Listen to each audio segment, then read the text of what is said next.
तो जो भी बच्चे अब्रॉड से एमबीबीएस करने का प्लान कर रहे हैं और चाइना उनकी लिस्ट पे टॉप पर है, व्हाई स्टडी इन चाइना 45 से ज्यादा एनएमसी कंप्लाइंट यूनिवर्सिटीज है, affordable compare to India. As we all know, India की प्राइवेट मेडिकल कॉलेजेस बहुत ज्यादा एक्सपेंसिव हैं। Only NEET qualification required. अब ऐसा नहीं है कि आपको नीट के लिए कोई कट ऑफ लाना है। 150 से ज्यादा कंट्रीज के स्टूडेंट्स हैं जो चाइना में हमारा पढ़ने जाते हैं अपनी एमबीबीएस।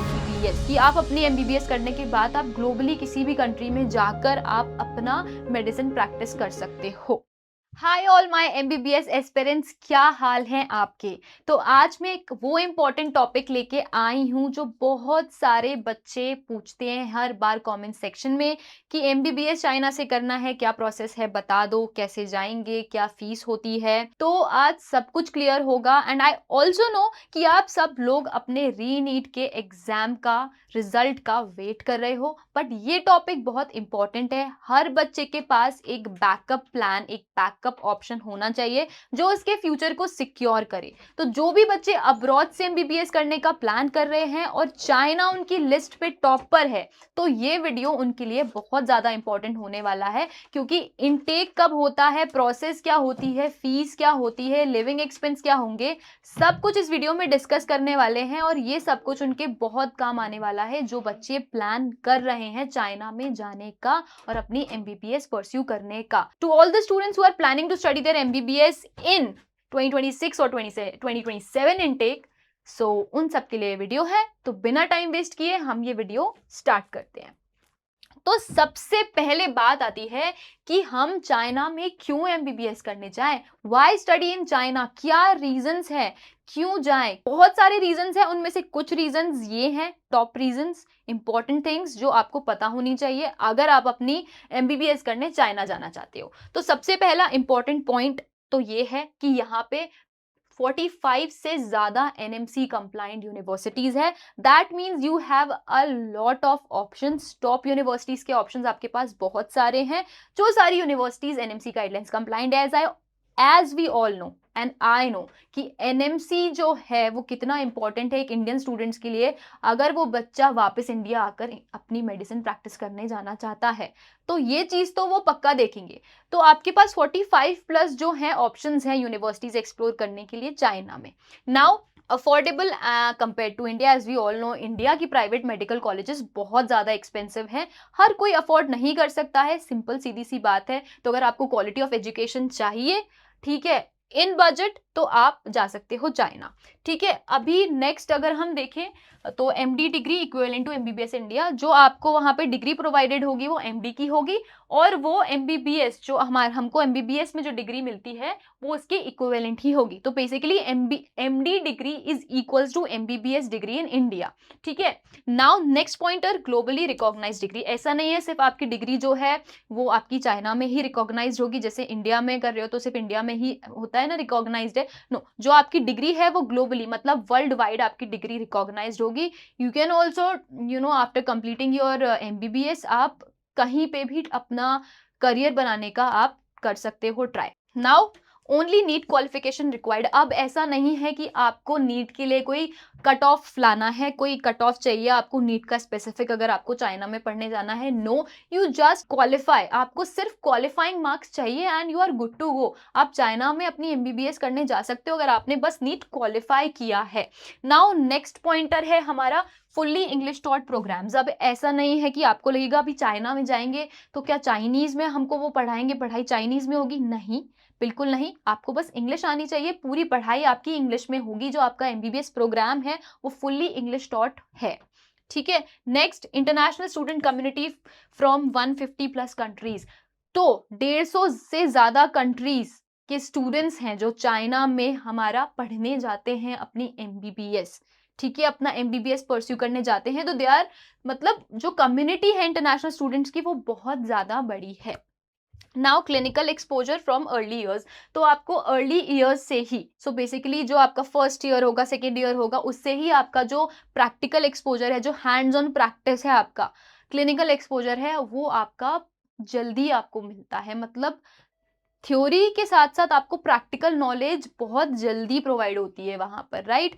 तो एक अच्छी अपॉर्चुनिटी है कि भाई थ्योरी के साथ आपको प्रैक्टिकल एक्सपोजर भी जल्दी एक्सप्लोर करने के लिए मिलेगा। नेक्स्ट पॉइंटर पे आ जाते हैं, opportunity to practice globally. As I said कि आप अपनी एमबीबीएस करने के बाद आप ग्लोबली किसी भी कंट्री में जाकर आप अपना मेडिसिन प्रैक्टिस कर सकते हो। कितने सारे रीजंस हैं और आई गेस सारे ही वैलिड रीजन है, क्योंकि हम सोचते हैं एनएमसी गाइडलाइंस कंप्लाइंट होना चाहिए, हमें लगता है इंग्लिश में पढ़ाएंगे या नहीं पढ़ाएंगे, नीट का क्या चाहिए, कट ऑफ चाहिए, क्वालिफाई करना है सिर्फ। तो जो भी बच्चा एक सोचता है, माइंड में ख्याल बनाता है, आई गेस वो सारी ही रिक्वायरमेंट्स हैं यहाँ पर जो आप फुलफिल कर सकते हो इजीली, एंड एक अच्छी अफोर्डेबल क्वालिटी ऑफ एजुकेशन आपको चाइना में मिल सकती है। तो अभी हम समझ गए कि हमें चाइना क्यों जाना चाहिए अपनी एमबीबीएस परस्यू करने के लिए। It's an advantage only. ठीक है, नाउ अब हम करेंगे एक बेसिक कंपैरिजन। ठीक है, कंपैरेटिव एनालिसिस कर लेते हैं। अभी कंपैरेटिव एनालिसिस किसके बीच में है?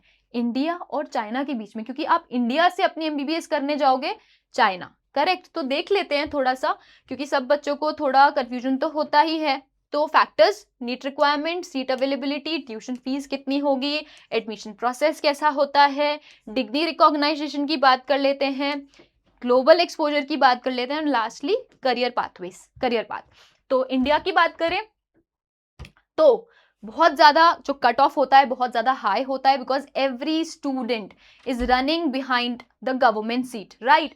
तो जो कट ऑफ जो होता है वो बहुत ज्यादा हाई होता है अगर आपको गवर्नमेंट कॉलेज में एडमिशन चाहिए। वहीं अगर मैं चाइना की बात करूं तो सिर्फ नीट का क्वालिफाइंग मार्क्स आपको चाहिए, मतलब नीट के qualifying marks, just you need to just qualify the NEET examination, that's it. कोई कट ऑफ कुछ नहीं चाहिए। तो अगर हम देखें डिफिकल्टी की, तो ऑब्वियसली अगर इंडिया में ज्यादा है अगर आपको गवर्नमेंट सीट चाहिए, और प्राइवेट मेडिकल कॉलेजेस की फीस तो हमें पता ही है कितनी ज्यादा है, राइट? अब सीट अवेलेबिलिटी की बात करें, highly limited seats, as we all no.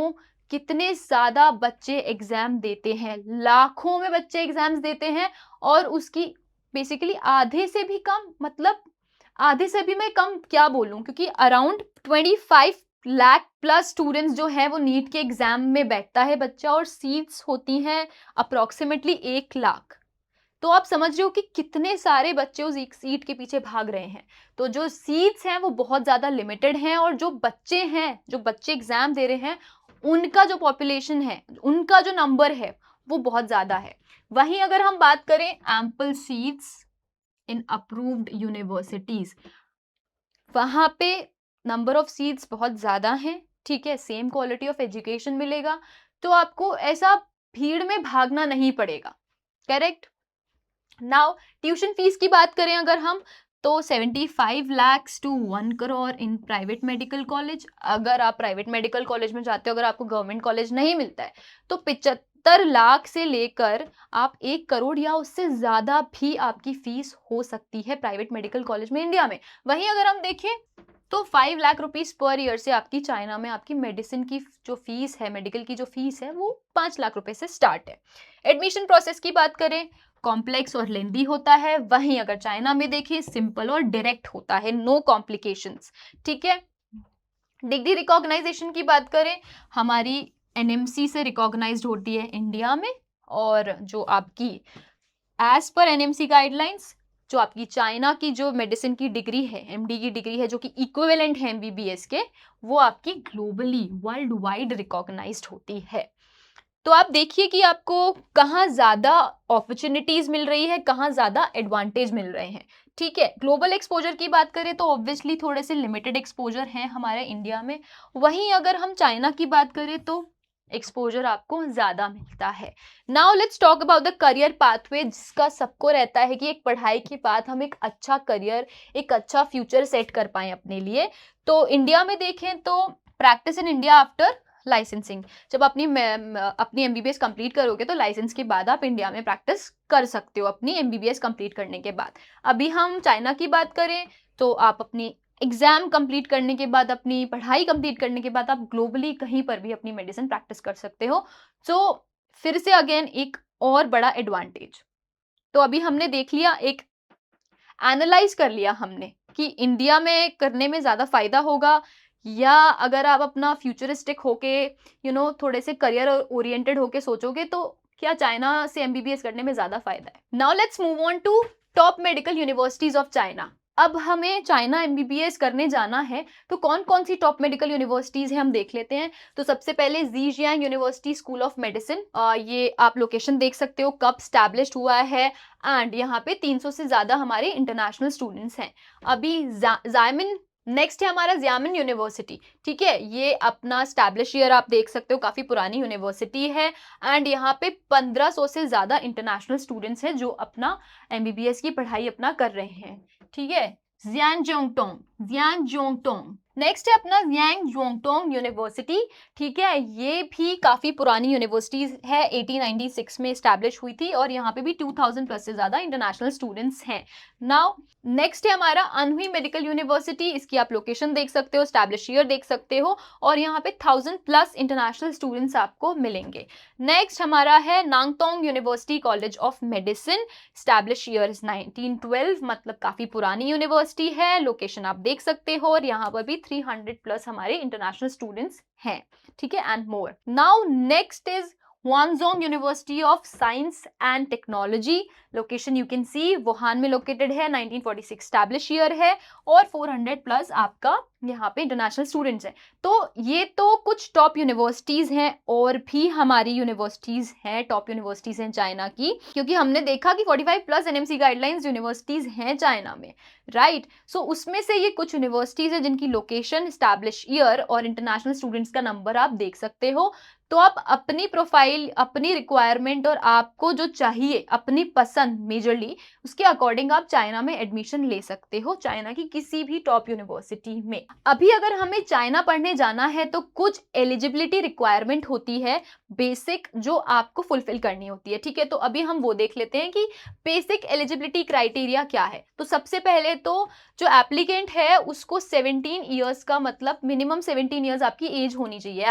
Applicants must have attain 17 years of age at the time of admission, correct. Admission के टाइम पे आपकी एज मिनिमम 17 ईयर्स होनी चाहिए। उसके बाद आपने 12th अपना पास किया हो 70% से कम आपके 70% आपके 12th में होने चाहिए पीसीबी में, ठीक है, and English from a recognized board. So English में एंड पीसीबी में, फिजिक्स केमिस्ट्री बायो में आपके 70% जो परसेंटेज है आपका वो 70% होना चाहिए फ्रॉम अ रिकॉग्नाइज्ड बोर्ड, ठीक है। नीट आपने क्वालिफाई किया हो, नीट क्वालिफाई किया हो, कट ऑफ नहीं, only qualifying marks. And CSCA आपका रिक्वायर्ड होता है। CSCA क्या होता है हम आपको बताएंगे प्रॉपर, क्योंकि अगर आपको चाइना में MBBS करने जाना है तो आपको CSCA का एग्जाम देना पड़ेगा। नाउ डॉक्यूमेंटेशन की बात करें कि ये एलिजिबिलिटी क्राइटेरिया हो गया। अभी डॉक्यूमेंट्स क्या क्या प्रोवाइड करने होंगे आपको, तो सबसे पहले तो आपकी 10th एंड 12th की मार्कशीट लगेगी, उसके बाद आपका वैलिड नीट स्कोर लगेगा और नीट स्कोर आपका अप टू 3 इयर्स, मतलब 3 साल तक वैलिड होता है। मतलब अगर आपने पिछले साल नीट का एग्जाम दिया है and if you want to take admission in this year, तो आपका पिछले साल का नीट स्कोर भी वैलिड होगा, मतलब 3 साल तक जो आपका नीट स्कोर है वो वैलिड होता है। पासपोर्ट विद 18 मंथ्स वैलिडिटी, आपके पास पासपोर्ट होना चाहिए जिसमें 18 मंथ्स की वैलिडिटी होगी। नेक्स्ट पासपोर्ट साइज फोटोग्राफ्स आपके लगेंगे, स्टूडेंट वीजा आपका लगेगा, क्यों, बिकॉज आप पढ़ने जा रहे हैं, पढ़ाई के लिए जा रहे हैं, तो आपका स्टूडेंट वीजा आपको मिलेगा, तो स्टूडेंट वीजा आपका लगेगा। पुलिस क्लियरेंस सर्टिफिकेट आपको देना होगा and lastly report of HIV test, medical test आपका होगा। तो ये कुछ बेसिक डॉक्यूमेंट्स है जो आपको सबमिट करने होंगे और ये बेसिक एलिजिबिलिटी क्राइटेरिया है जो आपको फुलफिल करना होगा अगर आपको अपनी MBBS करने चाइना जाना है। तो हमने एलिजिबिलिटी रिक्वायरमेंट्स देख लिए, अब हम बात करेंगे CSCA की। CSCA क्या है? सो बेसिकली CSCA आपका एक स्टैंडर्ड जो एंट्रेंस टेस्ट है जो आपको देना पड़ता है, जो कि चाइनीज जो यूनिवर्सिटीज हैं, चाइना की यूनिवर्सिटीज हैं, वो आपका मांगती हैं एंड फॉर स्कॉलरशिप इवैल्यूएशन के लिए भी, इफ यू वांट स्कॉलरशिप, उसके लिए भी आपका CSCA का एग्जाम आपको देना पड़ता है। अभी हम देख लेते हैं प्रोसेस क्या होती है, क्या क्या सब्जेक्ट्स होते हैं, किस फॉर्मेट में आता है। तो अभी हम देख लेते हैं। सब्जेक्ट्स की बात करें तो आपका जो है वो आपका मैथमेटिक्स एंड केमिस्ट्री आता है। फिजिक्स आपका सिलेक्टेड यूनिवर्सिटीज के लिए होता है, ठीक है। फॉर्मेट देख लेते हैं तो MCQs के फॉर्मेट में आपका ये एग्जाम होता है और 60 मिनट पर सब्जेक्ट आपको मिलता है। नाउ डिफिकल्टी लेवल की बात करें कि कितना डिफिकल्ट होता है, तो आपका क्लास 11th और 12th जो आप ऑब्वियसली पढ़ाई कर चुके हो, अभी पढ़ के आप फ्री हुए होगे, उसी से रिलेटेड आपके क्वेश्चंस आते हैं। और नीट दे चुके हो तो फिर क्या ही है, नीट से जो इसका जो लेवल है, डिफिकल्टी लेवल है, वो नीट से सिंपल होता है। नाउ फ्रीक्वेंसी देख लेते हैं कि साल में कितनी बार ये एग्जाम होता है। तो 5 बार साल में एग्जाम होता है, जनवरी, मार्च, अप्रैल, जून एंड दिसंबर, ये 5 महीने ये एग्जाम होता है। नाउ स्कोर रिक्वायर्ड, अभी ये CA का एग्जाम दोगे तो इसमें आपको कितने मार्क्स चाहिए, that is also very important, right. तो आपको कितने चाहिए, 50 से 70 प्लस मार्क्स आपको चाहिए। बाकी यूनिवर्सिटी टू यूनिवर्सिटी वेरी करता है कि कौन सी यूनिवर्सिटी कितना मार्क्स आपसे मांग रही है, कितने मार्क्स रिक्वायर्ड हैं उस यूनिवर्सिटी में एडमिशन लेने के लिए।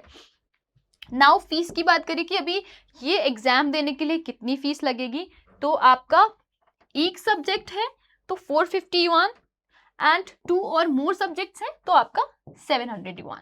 ठीक है, अभी सब कम समझ में आ गया है, स्ट्रक्चर समझ में आ गया है, कौन से सब्जेक्ट्स होंगे, कितना फीस देना है, और हमको कितने क्वालिफाइंग मार्क्स चाहिए, कौन कौन से सब्जेक्ट्स आते हैं, डिफिकल्टी लेवल क्या है, एवरीथिंग आपको CA के बारे में पता चल गया है।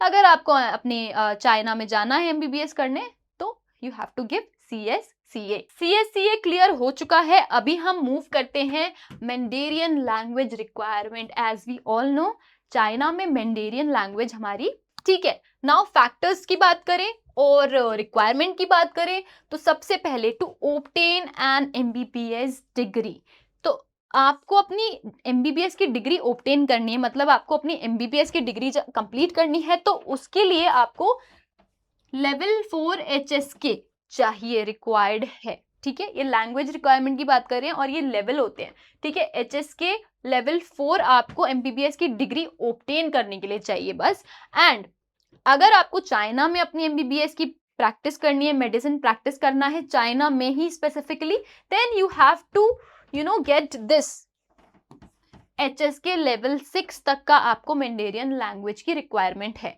अभी ये HSK क्या है, so basically it's a level, it's a test for non native speakers. इतना लेवल अगर उनको चाहिए, अगर उनको डिग्री ऑब्टेन करना है लेवल 4 एंड लेवल 6, अगर उनको अपनी मेडिसिन प्रैक्टिस करनी है चाइना में।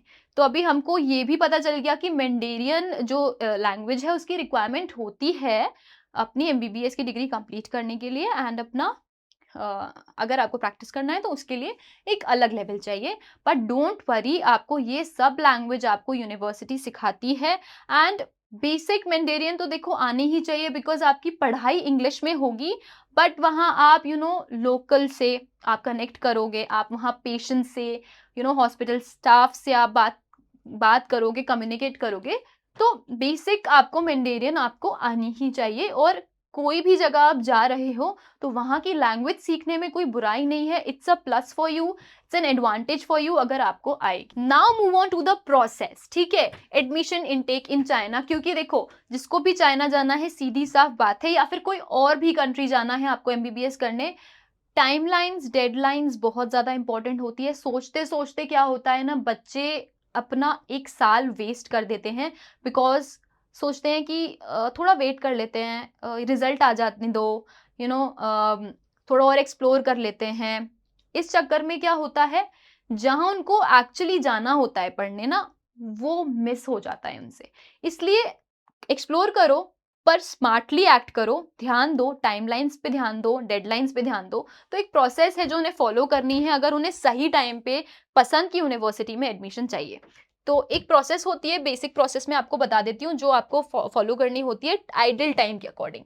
रजिस्ट्रेशन का टाइम आपका अप्रैल से जून का होता है, आपका रिजल्ट आता है मई से जून के बीच में, राइट। उसके बाद आप एडमिशन अपनी स्टार्ट करते हो, आप यूनिवर्सिटी शॉर्टलिस्टिंग स्टार्ट करते हो, आप एप्लीकेशन देते हो अपने मई से अगस्त के बीच में यूनिवर्सिटी को। फिर आपका यूनिवर्सिटी से इन्विटेशन लेटर आता है जुलाई से अगस्त के बीच में।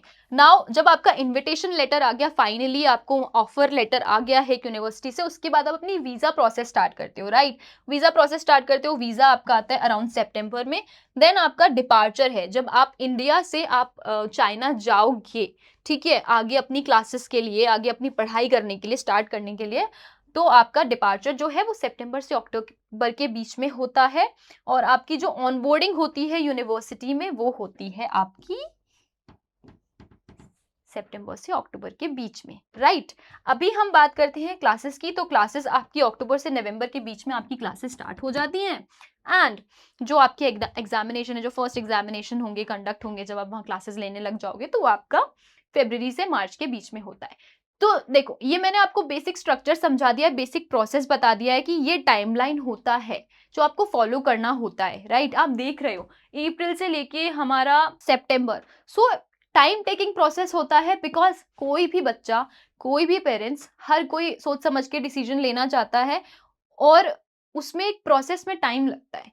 तो मैं वही बोल रही हूँ, अगर आपको सच में जाना है पढ़ने, सच में आप अपनी एमबीबीएस करना चाहते हो, सच में ग्रेट डॉक्टर बनना चाहते हो लाइफ में, तो थोड़ा डिसिप्लिन होइए, स्मार्टली एक्ट करिए और डेडलाइंस और टाइमलाइंस को प्रॉपर फॉलो करिए, ठीक है। Now let's move on to the fees, right. How much, कितना कॉस्ट करेगा अगर आप अपनी एमबीबीएस करने जाओगे चाइना में। तो ट्यूशन फीस की बात कर लें तो स्टार्टिंग फीस है अपनी 5 लाख रुपीज पर ईयर, ठीक है। आपका लिविंग एक्सपेंस अगर मैं बोलूँ कि आपका ईयरली कितना खर्चा हो जाएगा, तो 1.5 लाख रुपए, 1.5 लाख रुपीज पर ईयर आपका लिविंग एक्सपेंस होगा। एंड अप्रोक्सीमेटली आपका 60,000 मिसलेनियस, मतलब ट्रैवल किया आपने, इधर उधर स्टेशनरी, बहुत सारे मिसलेनियस एक्सपेंसेस होते हैं, वो अराउंड आपका 60,000 होगा पर ईयर का। तो हमने बेसिक देख लिया कि हमारा रहने का कितना खर्चा आएगा, ईयरली अपनी फीस कितनी आएगी, एंड आपका मिसलेनियस कितना खर्चा होगा। Now let's talk about the career opportunities, career pathways, because everybody wants a good career, ठीक है, ग्रेट करियर। फ्यूचर में अच्छा करना चाहते हैं, अपने लिए अच्छा करना चाहते हैं, अपनी फैमिली के लिए अच्छा करना चाहते हैं, एंड ऑल इन ऑल एक अच्छा डॉक्टर बनना चाहते हैं वो, राइट। सो देख लेते हैं कि चाइना से एमबीबीएस करने के बाद आपके पास क्या क्या फ्यूचर में अपॉर्चुनिटीज हो सकती हैं। तो सबसे पहले तो आप ग्रेजुएशन के बाद चाइना में ही प्रैक्टिस कर सकते हो इफ यू वांट अपनी मेडिसिन आप चाइना में प्रैक्टिस कर लो। फिर बात आती है नेक्स्ट, हम इंडिया से गए हैं तो हम इंडिया में आके प्रैक्टिस कर सकते हैं। यस, आपको सिर्फ एफएमजीई या फिर नेक्स्ट का एग्जाम देना होगा, उसकी प्रिपरेशन करनी होगी, वो आपको क्लियर करना होगा। आप वो क्लियर करने के बाद आप इंडिया में मेडिसिन प्रैक्टिस कर सकते हैं। नेक्स्ट अपना यूएसएमएलई की प्रिपरेशन करके, एग्जाम दे के आप यूएसए में भी प्रैक्टिस कर सकते हैं। As I said already that ये ग्लोबली आपकी जो डिग्री है वो आपकी रिनोन्ड होगी, ठीक है। एंड नेक्स्ट यूएसए के बाद यूके एमएलए की प्रिपरेशन करके आप यूके में भी अपनी मेडिसिन प्रैक्टिस कर सकते हैं। तो वर्ल्ड वाइड अपॉर्चुनिटीज हैं आपके पास, ठीक है। Multinational opportunities in other countries as well, UK, USA, China में इटसेल्फ है ना, इंडिया में, and a lot of countries, other countries as well. आप वहां पर भी अपना करियर स्टार्ट कर सकते हैं, वहां पर भी अपनी मेडिसिन प्रैक्टिस कर सकते हैं। And if you want to do PG programs, you can also do that. So there are so many opportunities after completing your MBBS from China, right? अभी अगर आप still confused हो कि क्या सच में am I eligible, क्या मैं जा सकता हूँ, क्या मैं अभी भी जा सकती हूँ, या मुझे नेक्स्ट इनटेक में जाना चाहिए, क्या मेरे लिए कोई और कंट्री सही है, या चाइना ही बेस्ट है मेरे लिए, so you can connect with us. We will guide you through the whole process, from your university shortlisting to your documentation to your application to your visa till to your accommodation. जब तक वहां आप settle नहीं हो जाते हो, हम तब तक आपका साथ देंगे। आप हमसे कनेक्ट कर सकते हो, ठीक है। आप अपनी फ्री काउंसलिंग सेशन बुक कर सकते हो एक्सपर्ट्स के साथ, आप उनसे बात कर सकते हो वन ऑन वन, आप उन्हें बता सकते हो कि व्हाट डू यू वांट। देखो बच्चों, एक साल बहुत इंपॉर्टेंट होता है, ठीक है, बिकॉज आप इतनी मेहनत करते हो। सो आई फील कि आप लोगों को स्मार्टली एक्ट करना चाहिए, बिकॉज देखो इंडिया में अगर गवर्नमेंट सीट नहीं मिलती है तो एज वी ऑल नो कि हर कोई नहीं अफोर्ड कर सकता। तो आप सब लोगों को मैं बोलूंगी एक smart decision low, same quality of education मिलेगी आपको बाहर, इवन इंटरनेशनल एक्सपोजर लेके आओगे आप, और बाद में इफ यू वांट आप इंडिया में आके प्रैक्टिस कर सकते हो या किसी और कंट्री भी जा सकते हो। बाकी कोई कंफ्यूजन है, please do let me know in the comment section. आप बताओ, हमें ऐसे ही फॉलो करो, हम ऐसे ही आपकी हेल्प करते रहेंगे। कोई और कंट्री में जाना चाहते हो एमबीबीएस करने, उसके बारे में जानना चाहते हो तो वो भी बताइए हमें। And if you want to start your process, you can connect with us today and start your process, and I will see you in the next video. तब तक के लिए goodbye and stay safe.